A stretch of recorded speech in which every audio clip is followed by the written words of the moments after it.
തൃശൂർ മാടക്കത്രയിൽ വാക്കുതർക്കത്തിനിടെ യുവാവിനെ കുത്തിക്കൊന്നു. 4 സെന്റ് ഉന്നതിയിൽ താമസിക്കുന്ന നിഖിലാണ് മരിച്ചത്. സംഭവത്തിൽ പ്രദേശവാസി യുവാവ് ജിൻഡോയെ മണ്ണുത്തി പോലീസ് അറസ്റ്റ് ചെയ്തു.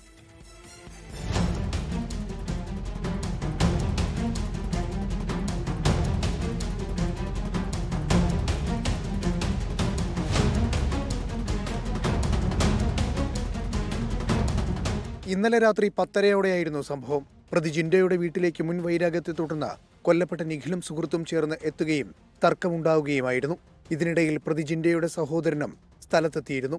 തർക്കം അടിപിടിയിലേക്ക് വഴിമാറിയതോടെ ജിൻഡോ നിഖിലിനെ കുത്തി. ഗുരുതരമായി പരിക്കേറ്റ നിഖിലിനെ തൃശൂർ മെഡിക്കൽ കോളേജ് ആശുപത്രിയിലേക്ക് എത്തിച്ചെങ്കിലും 11:30 മരണം സംഭവിച്ചു. പ്രതി ജിൻഡോയെ പോലീസ് കസ്റ്റഡിയിലെടുത്തിരുന്നു. ഇയാളെ കോടതിയിൽ ഹാജരാക്കി റിമാൻഡ് ചെയ്തു. 24 തൃശൂർ.